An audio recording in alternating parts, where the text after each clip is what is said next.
What's going on, guys? This is Kevin from Cinephellas. I am the movie guy here, and I'm here to talk about the last 7 movies that I watched from 2023 in a catch-up segment that I call 7 with Kevin. My first movie is Spinning Gold. Um, Unfortunately, this isn't a good movie, and my sadness comes from the fact that the writer and director Timothy Scott Bogart definitely fought really hard to make this movie because it is about his father. Now, who's his father? His father was Neil Bogart, who was the founder of Casablanca Records, who started or helped the career of Kiss, Donna Summer, The Village People, Cher, and a lot more others. And the company was hugely successful. And he had a fight to get that company off the ground, and that's what this movie is about. Jeremy Jordan from Supergirl, he plays Neil, and he's fantastic. He has a lot of charisma. He's fun to watch. He does go over a little bit over the top sometimes, but still, he carried this movie, which is over 2 hours and is way too long because the pacing here is completely sluggish and it's kind of a direct to watch. And all those musical artists that I mentioned, that word should not basically enter into my review. Like, you should be like, oh my god, it's Kiss, it's Donna Summer, who's playing these roles. And that's part of the problem with this movie. The actors that they got to play these famous people are not good. They're very mundane, they're very boring. They don't have an ounce of the talent or the ounce of that it factor that all those musical idols had. Now, as I said, one of the best things about this movie was Jeremy Jordan, but the worst thing of this movie, it is terrible, is the green screen. Now, since this movie takes place in the 60s and the 70s, a lot of places that may not be there or may not look the same were attempted to be recreated using green screen. And wow, it is bad. It is really, really bad. It's just like, I couldn't believe what I was seeing. Like, it just pulled me out of the movie and will pull you out of the movie. That is how bad it is. And it's a shame because, I wish for Jeremy Jordan's sake that this movie was a bigger hit because the guy does have talent, but I'm sorry. I'm going to have to give this one 1.5 out of 5 Neil Bogart hair pieces. Now, the next one is Sharper. It is on Apple TV and it stars Sebastian Stan, Julianne Moore, John Lithgow, and a couple of others. It's one of those movies that prides itself on the constant twists and turns, the backstabbings. But the main problem with this movie is the story is not interesting at all. At all. You take away all those twists and those turns, and you're really left with a story that I really didn't care anything about anything that was going on, and some of this twist I saw coming from a mile away, and it just got really exhausting and annoying after a while. And it's a shame because these are all good actors. But I will say, I will give the movie credit specifically to Sebastian Stan, who continues to impress me with his work outside the MCU. I thought he was great as Tommy Lee in 2022's Pam and Tommy. If you haven't seen that on Hulu, definitely check that out. He's very, very good. But here he's good, but he's not good enough for me to give this more than a 2 out of 5 Sebastian hair pieces. William Dafoe. We all love William Dafoe. He's Green Goblin. Green Goblin. He's the villain in the shitty Speed sequel, and he's a distant countless others. He was in Poor Things this past fall, which was very good. Here he plays an art thief who gets trapped within the penthouse that he's trying to steal from. And it's one of those movies that it's a one-man movie. You're not going to get a bad performance out of Dafoe. You're not. The guy's captivating to watch, but the premise and the story of this movie is so damn shallow that it does not justify an hour and 45 minutes. I think this movie would have worked like an hour and 20. That wouldn't even been pushing it, but it's just not enough for an hour and 45 minutes. And just becomes mundane and uninteresting. Some of the cinematography is nice. I will give it that, but it's not. It's pretty boring, and it's something I think the biggest William Dafoe fan will have trouble defending. And I'm going to give this one 2 out of 5 Dafoe hair pieces. Next, we got Migration, the new film from Illumination, who just had like a $1 billion movie come out with the Super Mario Brothers movie. And now they give us a story of a family of ducks migrating south for the winter. Kumail Nanjiani plays the neurotic father. Elizabeth Banks is the mother. You got two kids who, then you have Danny DeVito who's playing the crazy uncle. They even gave him like the Danny DeVito side hair, which I thought was funny. It's a fine film. It's nothing groundbreaking. It's not going to change the animation genre, but I did enjoy it. It is quite beautiful to look at times, and most of all, I thought the cast really worked really well together. The film has made $258 million against a $72 million budget. So, of course, the families have connected with it. It is a good movie. I did enjoy it. And it seems like there's going to be a sequel the way they left it off. And as I said, the movie has just basically profited so much from its tiny budget. And I'm going to give this one 3 out of 5 duck fur or hair pieces. Quack, quack. The next one is Paint.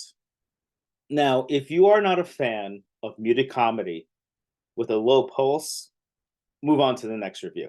But if you are, if you can stomach it, I think you will be pleasantly surprised about this movie. It stars Owen Wilson as a Bob Ross type. Now, who's Bob Ross? Bob Ross was a famous artist back in the 80s whose entire show was just him painting trees and landscape, and he would talk to the audience. He had a big afro, and Owen Wilson has that afro, but he's not playing Bob Ross. He's playing a Bob Ross type.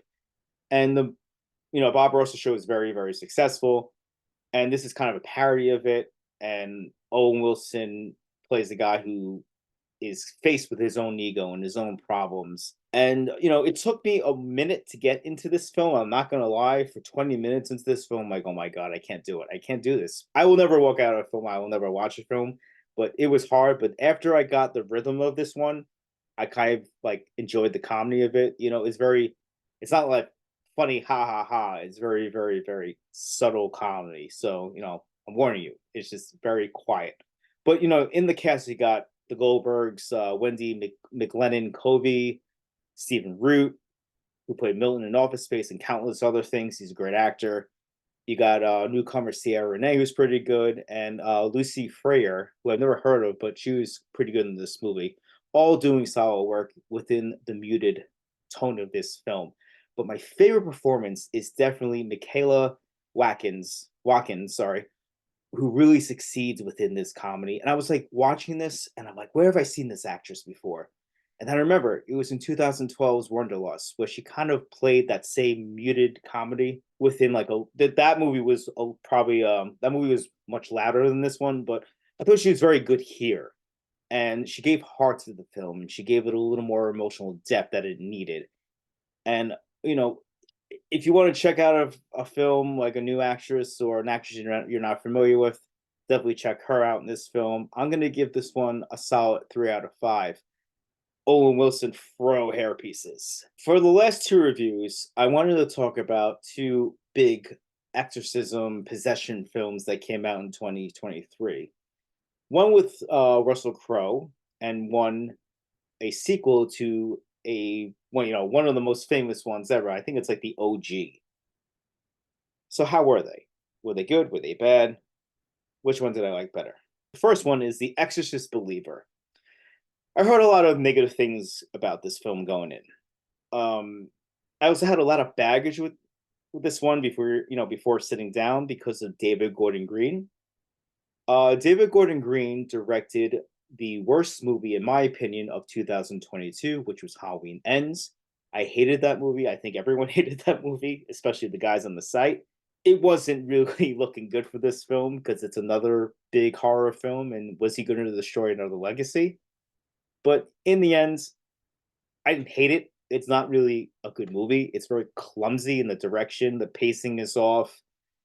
The story is very, very shallow. And I don't know, some of the directing choices that he made, I really didn't agree with, and some of the story choices were questionable.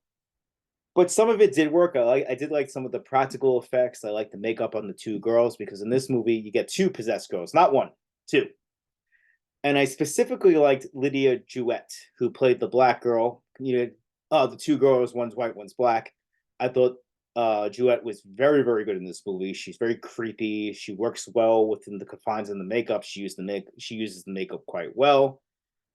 She's given a lot to chew on, and she completely succeeds in this movie. And the other actors are good too, but she was really the big standout for me. I know David Gordon Green is not coming back for the sequel, which is okay because I didn't hate this movie, but his style is kind of boring. It's very basic, and maybe they're gonna find a director who will bring out like the insanity of something like this. I listened to Logan and Henry's review, and they suggested the guy for Mandy. I would love that. I think that guy would be too nuts for Hollywood, but if he was able to, get through the gates, bring it on. I would love to see what he would do. But back to this movie, I didn't hate it, but I didn't love it. I'm gonna give this one 2.5 out of 5 possession hair pieces. Now, the one I did like better, and I think was my favorite movie out of the 7 I watched, was The Pope's Exorcist.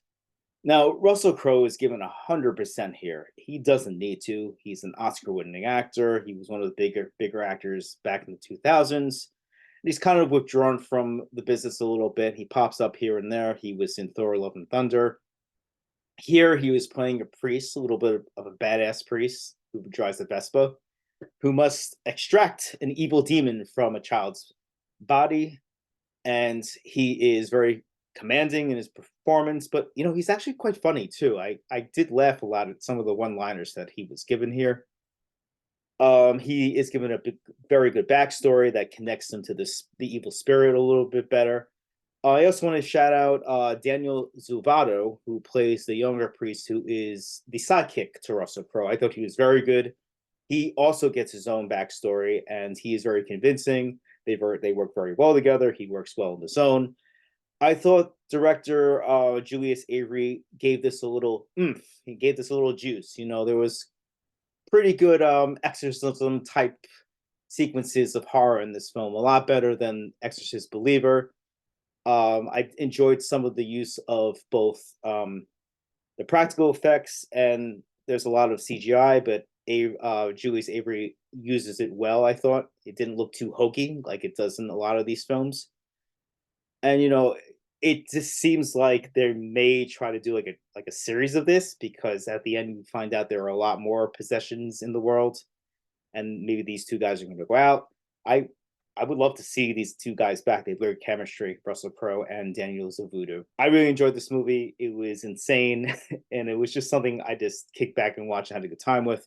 And I'm going to give this one 3.5 out of 5 Russell Crowe hair pieces. All right, that wraps it up with this edition. I'm currently paying tribute to Black History Month by trying to pick out movies, either Black stories or have Black leads. Hopefully, I'll finish that before the 29th, which is a week from today. Come to the site, comment, subscribe, watch our reviews on everything from TV shows to movies. You can watch Logan and Henry's review of Madam Web. And, it is, as they say, a piece of shit. It is. I'm not even going to bother reviewing it. I will probably talk about it more in depth when we do a podcast next time. I'm going to actually suggest that. It is crap. If you want to go see it for this to see how bad it is, don't even see it. It's pretty bad. Anyway, definitely tune into our next podcast. And thanks for coming by, hang out with me, watch me talk about movies. I'm Kevin Muller, and as we say on the site, cheers.